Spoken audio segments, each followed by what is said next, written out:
नमस्कार प्यारे बच्चों, उत्थान के इंस्टीट्यूट के यूट्यूब चैनल पे आप सबका स्वागत है। जैसा कि बेटा आपको पता है, सीयूटी में जो आपको रजिस्ट्रेशन करवाना है सीयूटी आईसीआर का, वो स्टार्ट हो चुका है। उसकी लास्ट डेट 23 तारीख है। तो इसको कैसे फिलअप करें मैं स्टेप बाय स्टेप बताऊंगा।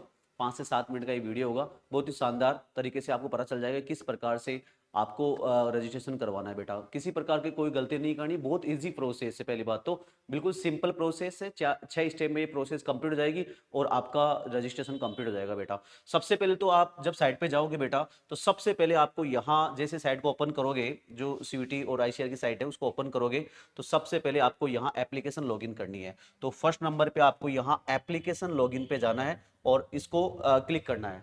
जैसे ही आप क्लिक करोगे उसके बाद में अगला जो पेज खुलेगा आपके सामने, ये वाला आएगा। हम बात करते हैं दूसरे वाला पेज, ये वाला पेज आ जाएगा। अब जैसे यहाँ जाओगे, यहाँ साइन इन करना है। बेटा स्टेप बाय स्टेप बता रहा हूँ। साइन इन करते ही आपके पास लॉगिन आईडी और पासवर्ड आएंगे। अगर आपके पास मेल आ गई है आईसीआर के थ्रू, तो आप मेल पे जाके लॉगिन आईडी और पासवर्ड लगा सकते हो। काफ़ी बच्चों के केस आ रहे हैं कि सर हमारे पास कोई मेल नहीं आया, हमने मेल आईडी पे चेक किया, अंदर तक देख लिया, तो इनबॉक्स में हमें नहीं मिला। तो बेटा आपको क्या करना है, सबसे पहले लॉगिन आईडी और पासवर्ड की जगह क्या करना है, लॉगिन आईडी पे आपके एप्लीकेशन नंबर लगाने हैं। एप्लीकेशन नंबर आपको मिले होंगे उस समय, तो एप्लीकेशन नंबर लगाने हैं। और पासवर्ड में आपकी डेट ऑफ बर्थ, जैसे मैं अपना एग्जांपल दे रहा देख के बता रहा हूँ। जैसे मेरी डेट ऑफ बर्थ है 29/12/1995, ये मेरी डेट ऑफ बर्थ है बेटा। तो मैं इसको यहाँ पासवर्ड के रूप में कैसे फिल करूंगा, 1995 1995, फिर मंथ 12 और फिर डेट 29। तो आपको ऐसे लगाना है ईयर, फिर मंथ और फिर डे। इस प्रकार आपको बीच में कोई गैप नहीं देना, डायरेक्ट लगाना है।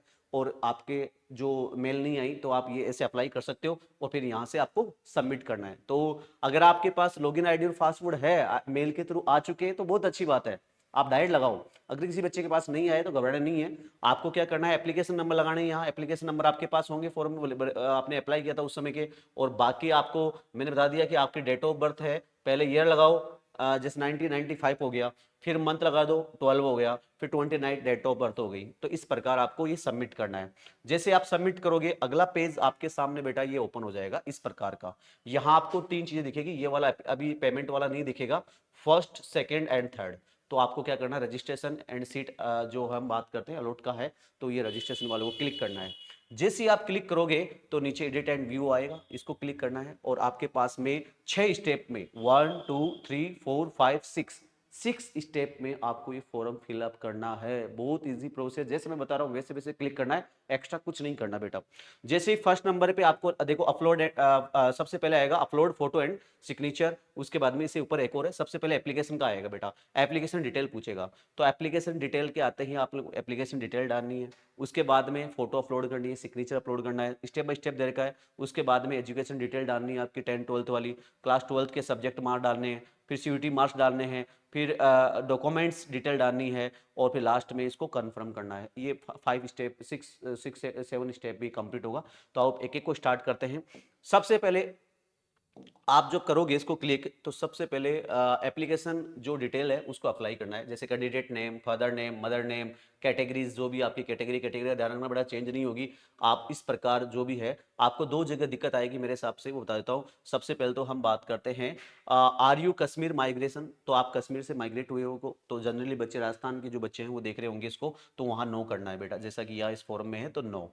फिर एक आएगा डू यू वांट, हम बात करते हैं यूपीएस कैटेगरी, क्या आप यूपीएस कैटेगरी से हो, नो बेटा, ये नॉर्थ ईस्ट इंडिया होता है, उसके जो मिजोरम वगैरह वो जो पार्ट आते हैं वो आते हैं इसमें, तो यहाँ भी आपको क्या करना है, नो करना है। तो ये दो जगह आपको नो करना है, क्योंकि आप ना तो कश्मीर से माइग्रेट हो, ना आप यूपीएस कैटेगरी में हो, तो यहाँ नो करना है। बाकी आपको कोई दिक्कत नहीं आएगी, वही आपका address, landline number, phone number, categories, country, state वगैरह वही पूछा गया है, डिस्ट्रिक्ट वगैरह, पिन कोड वगैरह सब वो चीज़ है। और लैंडलाइन नंबर, आपके गार्जियंस के मोबाइल नंबर वगैरह ये पूछे गए हैं। तो इजी है, दो जगह दिक्कत आती है, तो दो जगह मैंने बता दिया। काफी बच्चे सर यूपीएस कैटेगरी में हो क्या, नहीं, आप यूपीएस कैटेगरी में नहीं हो बेटा, तो आपको यहाँ नो करना है, ठीक है ना बेटा। आओ हम बात करते हैं, अगला जो पेज खुलेगा उसके बाद जैसे ही फर्स्ट वाला एप्लीकेशन डिटेल्स अपनी कंप्लीट हो गई है, एप्लीकेशन डिटेल में कुछ भी नहीं बचा, सब कुछ कंप्लीट है। सेकंड आप जाओगे तो यहाँ अपलोड फोटो एंड सिग्नेचर होगा। यहाँ आपको अपनी फोटो जो है वो अपलोड करनी है, लगभग 100 KB की अपलोड करनी होगी। इसके बाद में आपके सिग्नेचर, सिग्नेचर का विशेष ध्यान रखना बेटा, सिग्नेचर चेंज नहीं करनी है। जिस समय आपने एप्लीकेशन फॉर्म भरा था जेईटी सीयूटी के, उस समय के जो सिग्नेचर चल रहे हैं वही सिग्नेचर यहाँ तक अप्लाई करने हैं, वही सेम सिग्नेचर आपको यहाँ अपलोड करना है, तो वो भी 100 KB के ही अपलोड करने हैं। तो ये जैसे हो जाएगा, ये सिग्नेचर, ये वाला फोटो सिग्नेचर होते ही आपका पार्ट सेकंड हो गया। अब हम पार्ट थर्ड पे आते हैं, और वो आपको करना है एजुकेशन डिटेल फॉर यूजी जो कोर्सेज है उनके लिए। तो पहले तो 10th की, जैसे आपने 12th बोर्ड कहाँ से की, बोर्ड और यूनिवर्सिटी का नाम बताओ, जैसे राजस्थान बोर्ड से की लगभग ने, कोई बाहर से बच्चा है तो यूपी बोर्ड जो भी हो। इसके अलावा ईयर, पासिंग ईयर कब हुई, आपकी मार्कशीट में लिखा होगा 10th और 12th की, ऊपर 10th की आएगी और नीचे 12th की आएगी बेटा। Okay done. पासिंग ईयर लिख देना, रोल नंबर, नीचे रोल नंबर है आपके, जो भी रोल नंबर है वो लिख देना। फिर आगे चलोगे, स्कूल और कॉलेज का नाम, स्कूल का नाम क्या है आपका वो लिख देना। मार्क्स टाइप परसेंटेज, आपको पता है परसेंटेज में आता है। और फिर ऑब्टेन मार्क और मैक्सिमम मार्क, जितने आपके आए हैं वो पहले लिखना है, ध्यान रखना गलती मत कर देना।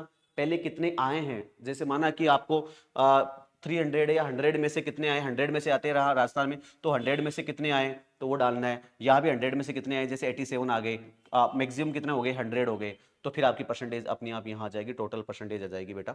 ये करते ही आपको सेव एंड प्रोसेस करना है, आगे की स्लाइड में चलना है। 10th और 12th का काम हो गया। जैसे आप आगे चलोगे तो आगे हमारा जो पार्ट 4 है वो स्टार्ट हो जाता है, class 12th subject and marks. Class 12th के सब्जेक्ट और मार्क्स पूछता है, आपको पता है। तो आपको पता है क्लास 12th में 5 सब्जेक्ट है, मैथ, जैसे मान लो कि हिंदी इंग्लिश है, दो तो कंपलसरी है, और एग्रीकल्चर बायोलॉजी और केमिस्ट्री होगी, किसी के पास बायो होगी, किसी के पास मैथमेटिक्स होगी, अलग अलग स्ट्रीम के बच्चे होते हैं। तो आप देखो बेटा, कंपलसरी सब्जेक्ट है, कंपलसरी लगाना है। पहले आपको लगाना है कितने नंबर आए टोटल में से, जैसे 100 में से कितने आए, 98, 91, 88, 66, ऐसे नंबर आए वो लगाने सब्जेक्ट वाइज। जैसे यहाँ दे रखा है मैथमेटिक्स, तो आप एग्रीकल्चर लगा सकते हो, केमिस्ट्री लगा सकते हो, फिजिक्स, बायोलॉजी लगा सकते हो, इंग्लिश लगा सकते हो, हिंदी लगा सकते हो। और ये आपको लगाना है बेटा, कंपलसरी करना है। फिर सेव एंड प्रोसेस करना है। आगे वाली स्लाइड में आप जैसे ही चलोगे तो अगला आएगा सीयूटी मार्क्स वाला। सीयूटी के मार्क्स जितने आए हैं, आपको पता होगा कितने मार्क्स आए हैं, वो देखना है आपको। तो वहां क्या करना है, आपको कंपलसरी वाली सब्जेक्ट, जो 3 कंपलसरी सब्जेक्ट होते हैं जनरली बच्चों के, एग्रीकल्चर, बायोलॉजी और केमिस्ट्री है अपने इंस्टीट्यूट के मैक्सिमम बच्चों के। अगर किसी के पास पीसीबी हो तो पीसीबी के, किसी के पास पीसीएम हो तो वो पीसीएम के आप लगा सकते हो। 3 सब्जेक्ट है जो कंपलसरी सब्जेक्ट है, जैसे मैं बोलूँ, जैसे एग्रीकल्चर हो गया, इसके अलावा केमिस्ट्री हो गया, बायोलॉजी हो गया, तो आपके कंपलसरी होगी तीनों। कंपलसरी वहां आएगा, कंपलसरी है या कौन सा है, तो कंपलसरी में आप टिक करोगे और कितने मार्क्स आए। जैसे एग्रीकल्चर के बच्चे, तो एग्रीकल्चर में माना कि कितने नंबर आए, जैसे 200 नंबर आए तो 200 लगा देना। हम बात करते हैं बायोलॉजी में, आपके सीयूटी में आए जैसे 180 आए तो 180 लगा देना। और जैसे केमिस्ट्री में 180 हो गया, और बायो में 180, 190 आए तो 190 लगा देना। इस प्रकार आपको करना है। फिर सेव एंड प्रोसीड करना है। आगे की चलोगे आप तो आगे वाला जो फॉर्मेट खुलेगा बेटा, उसके बाद में आपको करना है डॉक्यूमेंट डिटेल डालनी है आपकी। डॉक्यूमेंट डिटेल, अब इसमें क्या क्या डालना है डॉक्यूमेंट डिटेल में, सबसे पहले एडमिट कार्ड अपलोड करना अपना। एडमिट कार्ड आपको एनटीए से मिला हुआ एडमिट कार्ड। अब काफी बच्चों की यहाँ भी दिक्कत आ रही है, सर एडमिट कार्ड तो है नहीं, तो सीयूटी की साइट पे जाके आप एडमिट कार्ड डाउनलोड भी कर सकते हो, कोई दिक्कत नहीं है बेटा।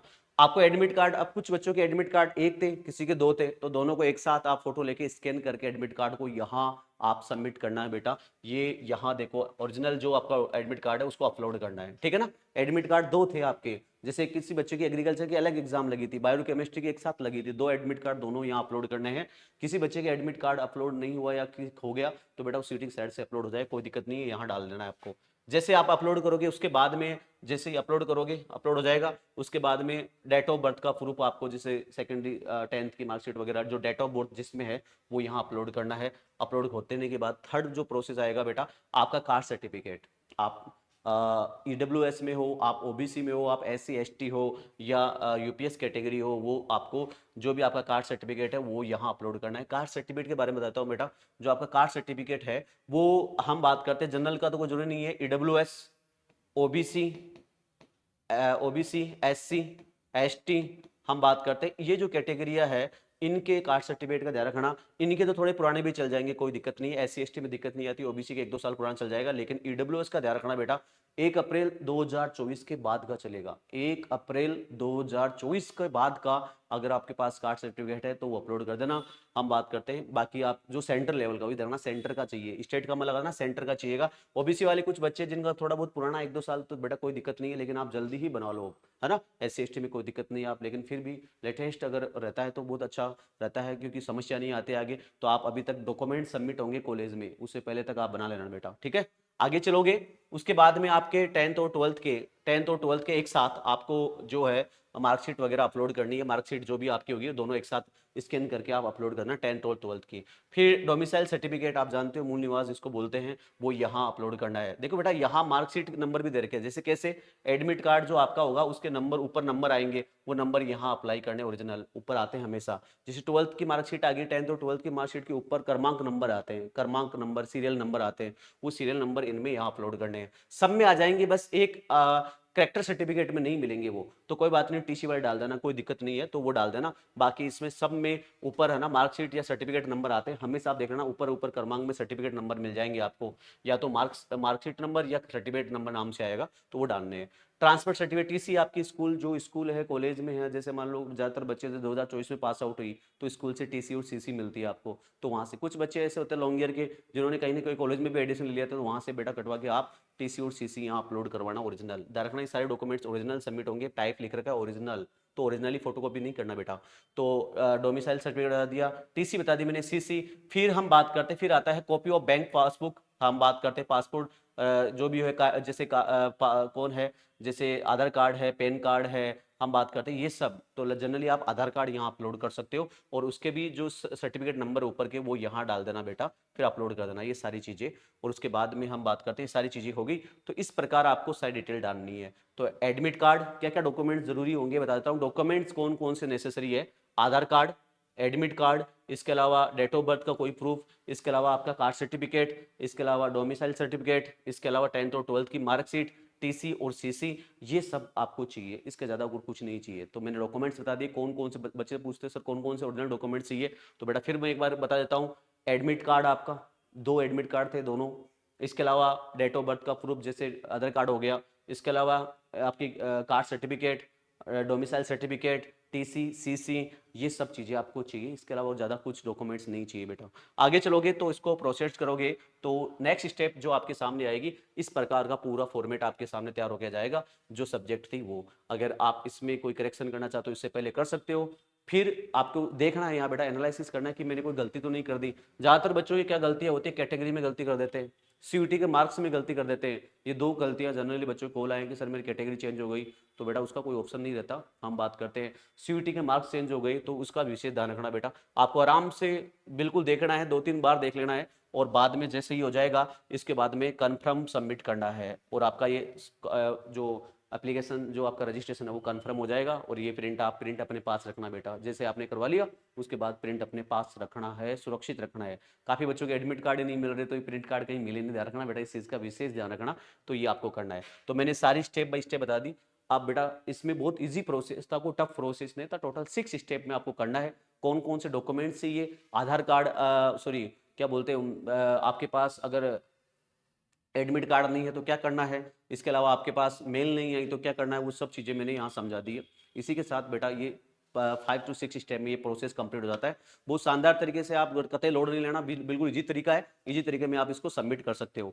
अब बेटा बता देता हूँ, अभी बीएचयू की फर्स्ट राउंड की जो काउंसलिंग थी वो कंप्लीट हो चुकी है, उसमें अपने 10+ बच्चे, पहले 10 थे अब 10+ बच्चे अपने सिलेक्टेड हो चुके हैं, और अपने ऑनलाइन और ऑफलाइन मोड पे दोनों ही बैच चल रहे हैं। आपके आसपास में जो भी बच्चे हो बेटा, एक बार उनको जरूर आप बताना कि भाई यहाँ की फैकल्टी कैसी है, यहाँ का कंटेंट कैसा है, कैसा मैनेजमेंट है, यहाँ का क्या सिस्टम है, और पहले साल में इतना बेहतरीन रिजल्ट होने का कारण क्या है। यहाँ जो फैकल्टी उनमें जुनून है बेटा, रैंक को लेके, सब ओवरऑल बच्चों के सिलेक्शन को लेके। अपने जो बच्चे थे ऑफलाइन लगभग सारे बच्चे सिलेक्टेड है, 99% बच्चे सिलेक्टेड है, 2-4% का मैं बोल नहीं सकता हूँ, लगभग ओवरऑल रेशो निकालो तो आप 100% रिजल्ट यहाँ से देखने को मिलेगा हर बच्चे का। कारण क्या है, हर बच्चे पे विशेष ध्यान रखा जाता है, कोई बच्चा है मेंटरशिप में रखा जाता है, टीचर्स के मेंटरशिप में रहते हैं, इसलिए इतना बेहतरीन रिजल्ट रहा है पहली बार में ही। उम्मीद है 2025 में इससे भी 5 गुना अच्छा रिजल्ट आपको देखने को मिलेगा। अगर यहाँ इस बार 10 है तो अगली बार यहाँ 100 मिलेंगे आपको बीएचयू में, यही उम्मीद रहेगी बेटा।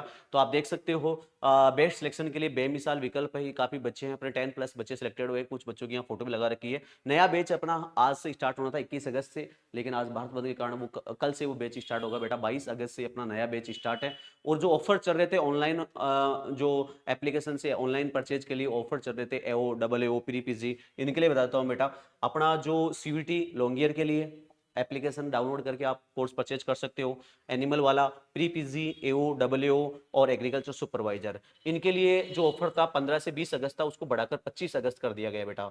तो जो भी आपके आसपास बच्चे हो एक बार उनको जरूर आप बताना कि भाई आज़ादी और जो रक्षाबंधन था, आज़ादी के पर्व और रक्षाबंधन के उपलक्ष्य में ये ऑफर था, वो उसको 20 से 25 अगस्त से बढ़ाकर, सॉरी 20 अगस्त तक था, उसको बढ़ाकर 25 अगस्त तक कर दिया गया है। और जो आपका सीयूईटी का रजिस्ट्रेशन था उसकी प्रोसेस मैंने इजी तरीके से बता दी। धन्यवाद आप सभी का, ऐसे जुड़े रहो। और भी अगर कोई इन्फॉर्मेशन होगी, ज़्यादा इन्फॉर्मेशन चाहिए बेटा, तो दिए हुए कॉन्टैक्ट नंबर पे आप कॉल करके पूछ सकते हो, किसी प्रकार की कोई समस्या नहीं आएगी। आप दिए हुए कॉन्टैक्ट नंबर पे जरूर कॉल करके बता देना। धन्यवाद।